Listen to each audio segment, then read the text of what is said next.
Te guardarei da hora da tribulação. Esse é um versículo muito utilizado por muitos pré-tribulacionistas que me questionam aqui.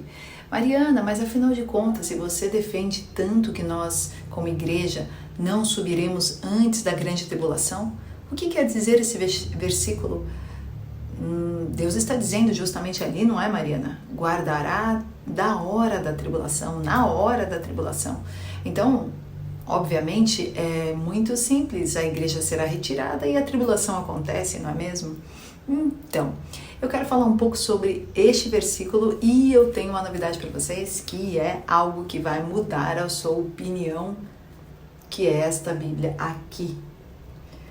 Esta Bíblia Peshitta vai mudar a sua opinião, eu tenho certeza. Então, fica comigo até o final que nós vamos falar um pouquinho sobre isso. Olá, queridos viajantes da Palavra de Deus, tudo bem com vocês?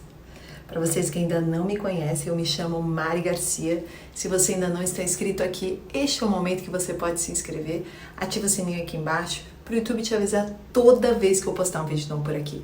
Me segue nas minhas redes sociais, no Instagram, Facebook, Telegram, também no TikTok e Kawaii. Vai ser um prazer ter você comigo lá, a gente vai poder conversar melhor e você pode tirar as suas dúvidas com mais proximidade de mim, ok? Então você pode acessar os links aqui embaixo na descrição ou me procurar Mari Garcia Bittencourt e vai me encontrar lá. Não se esqueça que a plataforma tem desinscrito alguns de vocês, então sempre que puder vai lá e olha, 8 da manhã e 6 horas da tarde tem vídeo novo para vocês. Hoje eu queria falar com vocês a respeito de um tema bíblico muito requisitado por aqui.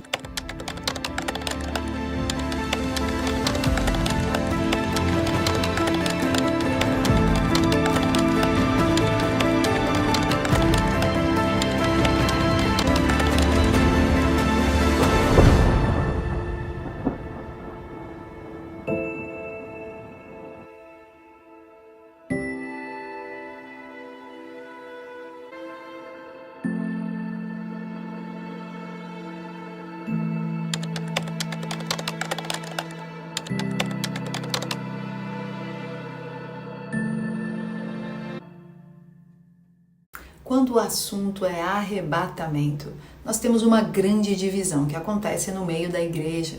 Uns acreditam que a igreja será arrebatada antes da tribulação, outros acreditam que a igreja sairá no meio da tribulação. Porém, já tem alguns, como eu, que acreditam que a igreja passará pela tribulação e que Jesus voltará apenas no final da grande tribulação, após os 7 anos, a última semana de Daniel. Porém, esse é um tema muito polêmico e eu sempre deixo a minha opinião aqui com muito respeito àqueles que não confirmam e concordam com a minha opinião, com a minha visão. Isso porque nós somos todos irmãos em Cristo e cada um deve buscar em espírito o discernimento para que Deus fale pessoalmente com cada um de nós, a respeito das suas escrituras e a respeito daquilo que nós entendemos das escrituras também. E é importante sempre ressaltar que nós não sabemos o dia e a hora da volta de Jesus. E então nós, como igreja, temos o principal objetivo de estarmos juntas, nos preparando. Então é por isso que a igreja precisa permanecer sempre unida.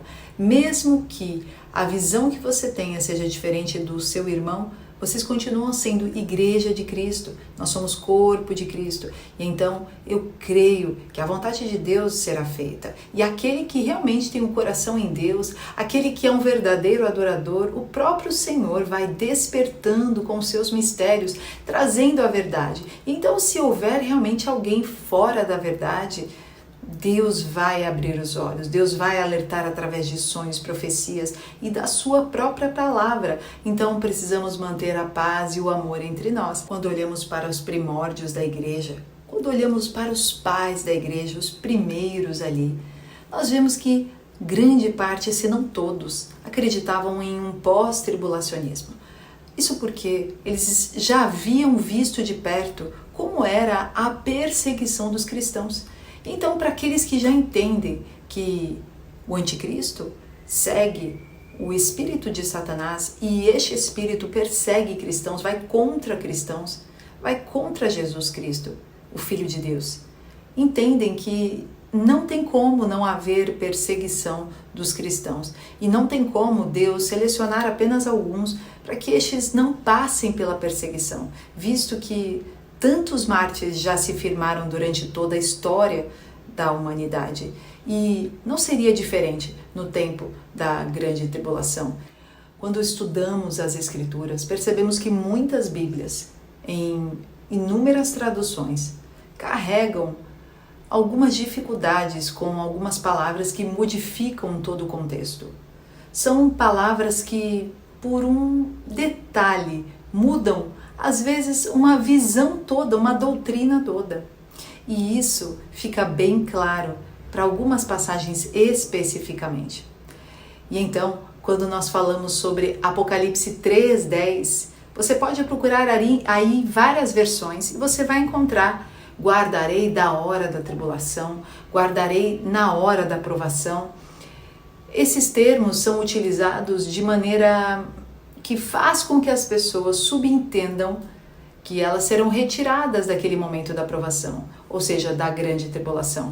A influência do pré-tribulacionismo, ela aconteceu mais futuramente aos primórdios da igreja e, de certa forma, foi influenciando também nas traduções. Então, aqueles que traduziam as Bíblias já traduziam com uma visão pré-tribulacionista, tanto é que se você lê os comentários de muitas traduções, comentários de versículos que estão falando sobre arrebatamento, a maioria deles fala sobre a igreja ser retirada. Então, essa escola se tornou muito forte no meio cristão, no meio assembleiano, no meio por aí afora, no mundo todo. E então, naturalmente, as pessoas já entendem isso como sendo a doutrina correta desde sempre. E não é usual a pessoa parar para ir pesquisar por conta própria alguns versículos nas versões mais originais. E então eu quero compartilhar com vocês uma Bíblia com uma tradução incrível e que eu tenho certeza que vai mudar a opinião de alguns de vocês. E se não mudar a opinião, vai fazer pelo menos você pensar um pouco a respeito da outra face.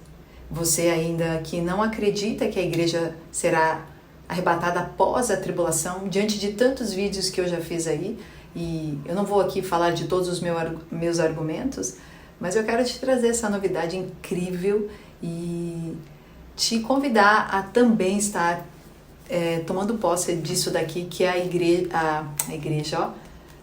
a Bíblia Peshitta. E na descrição desta Bíblia nós temos o escrito assim, a Bíblia Peshitta em português, tradução dos antigos manuscritos aramaicos.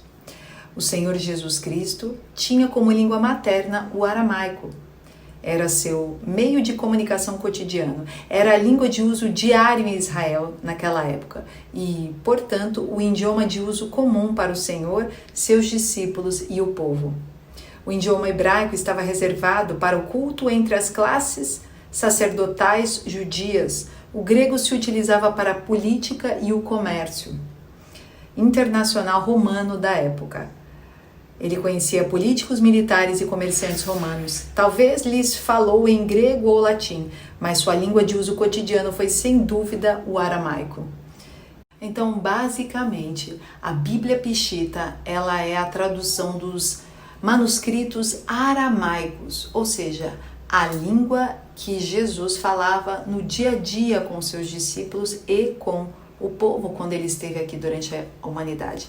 O termo Peshitta, assim como está descrito aqui na Bíblia Peshitta, olha aqui, significa claro, direto, comum e simples. Ou seja, é como se a maneira como você fala aí na sua casa, com seus amigos, no dia a dia, uma maneira mais simples, mais direta. E então, esta é a versão de tradução que nós vemos aqui. E quando nós olhamos para Apocalipse 3:10, nós temos aí diversas traduções que confundem esta questão da igreja ir ou não ir, ficar ou ser levada antes da aprovação. E então, quando nós lemos Apocalipse 3, no versículo 10, aqui eu vou ler para vocês, diz assim: pois tens guardado a palavra de minha perseverança eu também te guardarei durante o tempo da prova que está preparado para vir sobre todo o mundo, para provar os que moram sobre a terra. Vou ler de novo para vocês, olha só. Pois tens guardado a palavra de minha perseverança, eu também te guardarei durante o tempo da prova que está preparado para vir sobre todo o mundo, para provar os que moram sobre a terra. Ou seja, durante o tempo da provação, para provar os que habitam na terra, para provar os que estão aqui. E quando nós olhamos lá para Daniel 12, nós vemos também falando sobre esse tempo da grande tribulação, assim, lá no versículo 1. Naquele tempo se levantará Miguel, o arcanjo, que vela sobre os filhos de teu povo.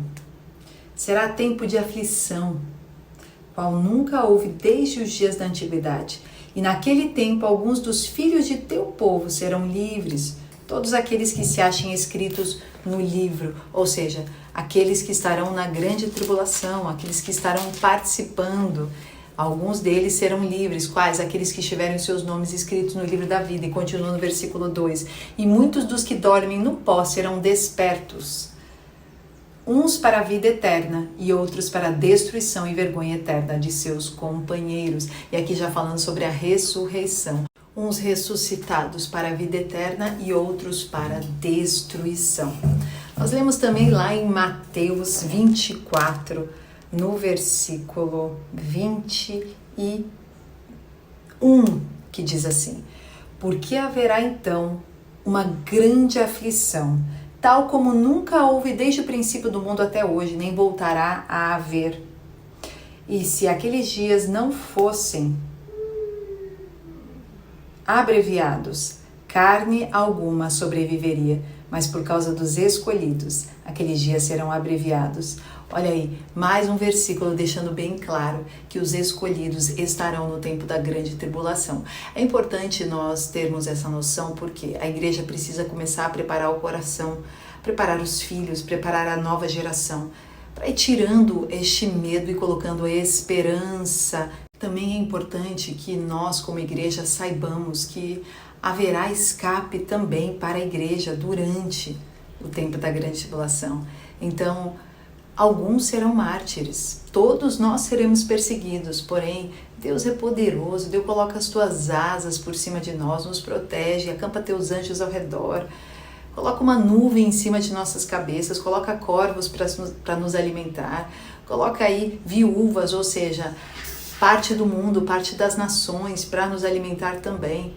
E então nós precisamos, antes de mais nada, antes de entrar em desespero, falar, nossa, vou ser arrebatado, não vou, tirar esse desespero de achar que passar pela grande tribulação é só sofrimento.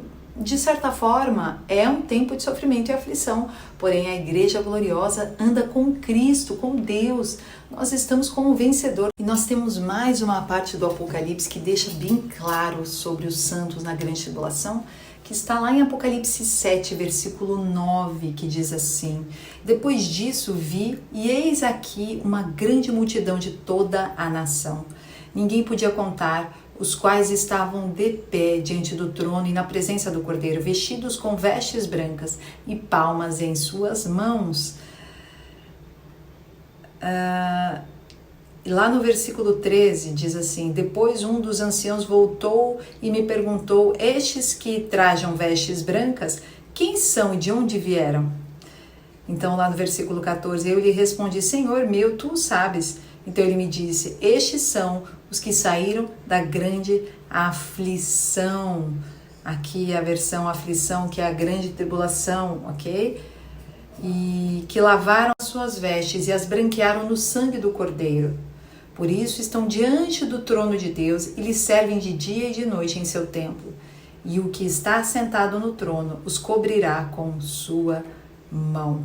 Aí continua: e não terão fome nem sede, nem cairá o sol sobre eles, nem calor algum, porque o Cordeiro que está no meio do trono os apacentará e os conduzirá a fontes de água viva, e Deus enxugará toda a lágrima de seus olhos. Perceba como Deus está deixando claro aqui neste versículo quando fala desta grande multidão, que são aqueles que vieram deste tempo de grande aflição. Então está incluindo aí também pessoas, santos, no meio da grande tribulação. E não são apenas algum, porque a igreja não fica dividida, não vai uma parte e depois outra, não, nós estamos todos juntos nessa e Jesus virá nos buscar. Então, gente, eu aconselho vocês, primeiramente em amor, como é óbvio, a estudarem mais um pouco, vão a fundo, não aceitem apenas o que eu estou dizendo, nem com o que algum pastor fala, A, ou B, ou C, ou D.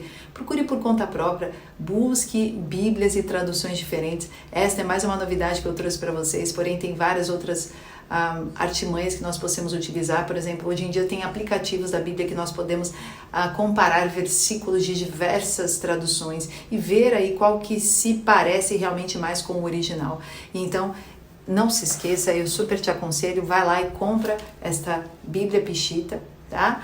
Bota aí no Google, Mercado Livre, eu comprei até no Mercado Livre, você compra aí de diversos lugares e vai dar uma olhada em como Jesus falava, a tradução da época de Jesus, de maneira simples e fácil.